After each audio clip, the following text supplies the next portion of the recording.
So you're moving about thinking to Chicagoland, and the big question on your mind is, what is Chicagoland? Is that some sort of a theme park, or is it like a board game? And the answer to both of those questions is yes. But really, here's the 23 things you need to know about moving to Chicagoland in 2023, and we're getting right into it.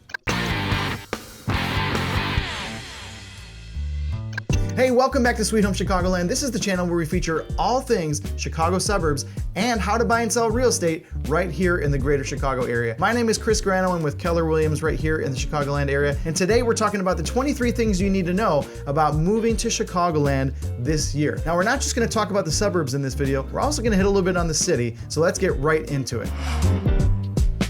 So one of the biggest questions on people's minds when they move to Chicago is, how much does it cost?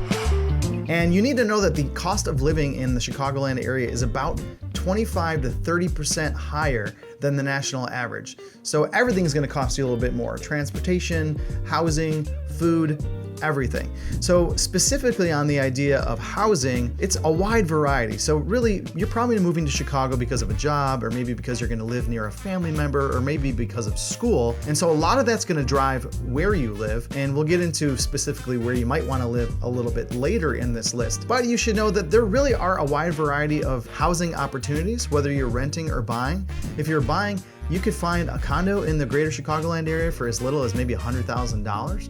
And even multi-million dollar properties all throughout the suburbs and the city. So what you really need to understand is, what's the price per square foot average in some of the Chicago suburbs or the different neighborhoods of the city. And if you want to know more about that, you can connect with me. I'd be happy to give you an answer and help you understand. There are some parts, you might be in a suburb that the average price for a house is $900,000, and one suburb over, the average price might be $400,000. So you really need to understand where you're living and the best way to apply your budget. Just know that if you're moving from somewhere that's the national average or less, it's going to cost you a little bit more when you're living in Chicagoland. All right, number two, you want to know, will I find a job? Well, if you're moving to Chicago for a job, I guess you've got one lined up already. Congratulations. But if you're gonna move here, maybe with your family or for another reason, and you wanna know, will I find a job? Well, the odds are that you probably will, depending on your skills, of course. But that's one of the most attractive things about Chicago to people who move from throughout the country, is that there's just a wide variety of jobs here. There's industries, from transportation to supply chain to healthcare to education. There's all kinds of opportunities, whether you're looking to, work full-time or part-time. And so I think that you will find that there's good opportunities all throughout the region. You don't have to work just in the city. There's great hubs for jobs all throughout the suburbs. So the good news is, yes, I think if you work hard and look hard, you can definitely find a job here in Chicago. All right, number three, this is kind of the big question. It's, where should I live? Well, that really depends. I guess depends on why you're moving here. If you're moving here for your job, you're probably gonna want to be somewhat nearby. But more and more, I find people moving to the area who can work from home, or they work remote, or maybe they travel. So a lot of times they have a really open, options to live wherever they want throughout the Chicagoland area. So the best thing to do is get to know the different neighborhoods of Chicago, the different suburbs, and kind of understand what the feel of each community is like. A lot of it's going to be based around your budget. So if you can't afford a $900 million home, you might not be living in Hinsdale or Glencoe or some of these communities. But a lot of it just has to do with, what's your lifestyle like? Do you want to be outdoors more? Do you want to be able to walk to places? Are you okay with driving to places? Would you rather be able to park your car and not have to pay a lot to do that? So there's a lot of different questions that go into where should you live, and that's one of the things I'd be happy to tackle with you on a more individualized basis. So number four, this one's kind of related to the last one, and that's, what are the houses like in Chicago? So if you're gonna move here to purchase a home, you wanna know, what are the houses like? One thing that's important to know is that Chicago's, an older city. So if you're moving from somewhere that's a little bit less established, obviously cities out west, depending on where you're at, maybe are newer in terms of their population growth. A city like Chicago has been around since the 1800s, and so we've got older infrastructure. So you've got some homes in Chicago that date back all the way to the turn of the century, the late 1800s, the early 1900s, and a lot of the homes in the city were built in the 1920s and 30s. So you've got to understand that if you're going to live closer to the city, it's likely that you're going to be living in an older home, and you want to be okay with that. It doesn't mean that things haven't been updated since then, but it does mean that if you're looking for newer housing, you're going to have to push your way outside of the immediate Chicago city limits, probably up to the western, northwest, northern, southwest, and south suburbs. You could get as far as 45 minutes to an hour out if you're looking for brand new construction. All right, number 5, what's the weather like? Well, that's one of the big questions when people are moving to Chicago. They probably know about our winters, but they might not know about everything else. So let's kind of take it one by one. So yes, the elephant in the room is that winters in Chicago can be pretty brutal. Although we've had some mild ones over the last few years, at least as far as Chicagoan standards go. But you need to know that in the winter, it's gonna range anywhere between the 30s and 40s for the high, down to the teens, maybe even a little bit lower, and then the lows can dip as low as below zero. In fact, we've had many times throughout the winter where the actual air temperature can be as low as -10, -15 degrees. And when you add in the wind factor, that can take it down to feeling like it's -20, -30. Now that's not all winter long, and the majority of the winter is gonna be somewhere in the teens to the 20s and 30s. So you still want to bundle up. Obviously, you need to have the right type of gear to make it work.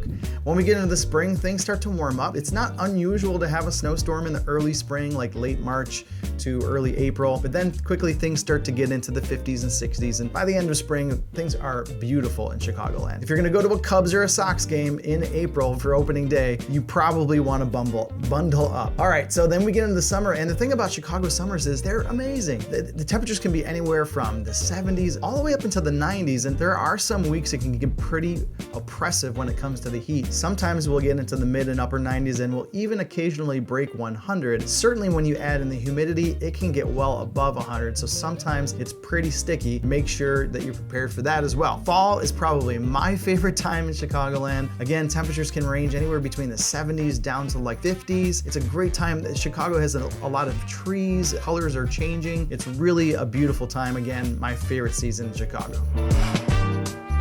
I would be remiss if I didn't mention snow and of course rain as well in the Chicago area. We do tend to get a lot of snow in the wintertime. It just kind of depends. Again, sometimes, it's more of a mild winter, but it's not unusual for us to be, 4 to 5 or 6 sort of pretty significant snow events throughout the winter, where we might get anywhere up from maybe 2 inches all the way up to 6 or 7 inches. It just depends on the year, but you got to make sure that you have the right gear and that you're prepared for that, especially when it comes to traffic. Now in the spring and summer, we definitely get rain for sure.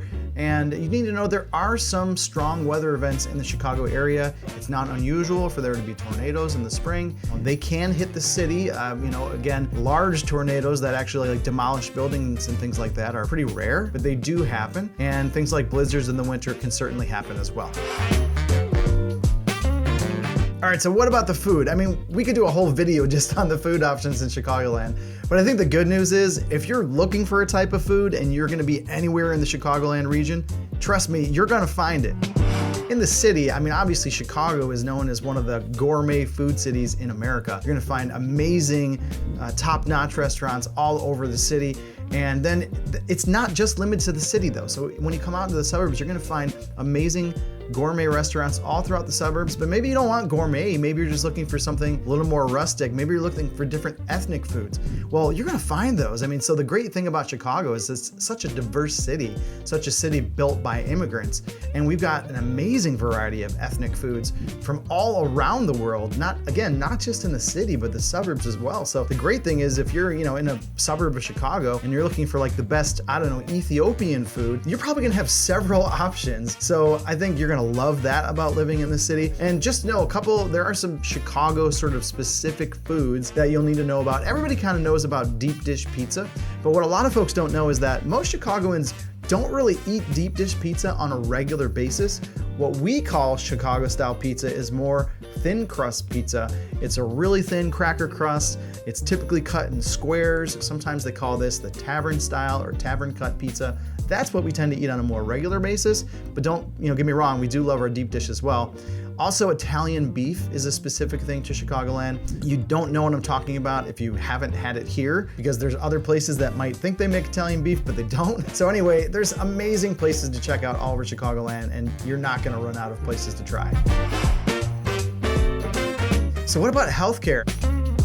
I mean, I am definitely not a healthcare expert, but let me just tell you, if you're looking for a doctor, if you're looking for different types of specialties, you're gonna find that all over Chicago. In fact, a lot of the top doctors in different specialties are located in Chicago. People come here from all over the country, all over the world to have medical care received. And so, you know, really no matter where you live in Chicago or the Chicago suburbs, you're gonna find doctors and hospitals within a drive. And if you're in the suburbs, there's typically multiple hospitals within about a 20 or 30-minute drive from you. So I would just look into that. Certainly if you have a certain specific medical need that you're moving to Chicago for, you probably know where your doctor is, but just know there's a lot of options and there's a lot of alternative options. I mean, so if you're looking for just different types of healthcare, whether it's nutritionists, chiropractors, acupuncturists, physical trainers, more natural care doctors, these are available all over the city and suburbs. So I think you're gonna be really happy when it comes to that.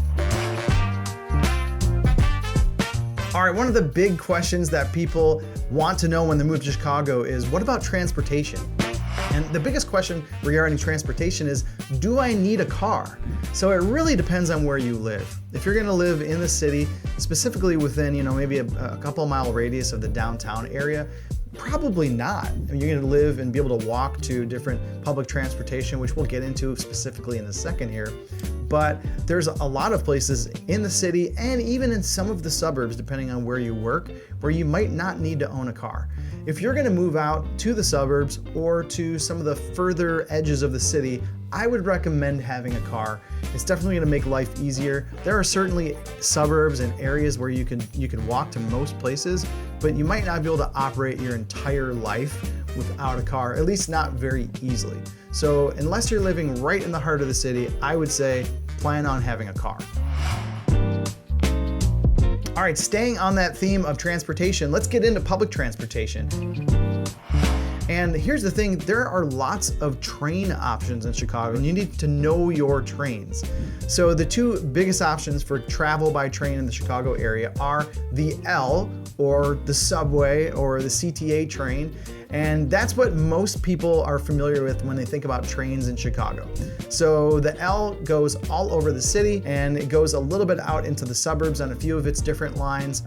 They're all named by color. So you've got the red line, the green line, the blue line, etc. They also go to the different airports. And this is the train that you see in the videos or you see in movies. A lot of the times it's above on an elevated track, which is where the L comes from. And then a lot of times it's in the subway underneath the city, particularly in the loop. So this train, you know, you can get a CTA pass and take the train pretty much anywhere within the city, and then you can, you know, connect to a bus or whatever you need to do. So that's the train for the city and really like the nearby suburbs. The second train for traveling around Chicagoland is the Metra.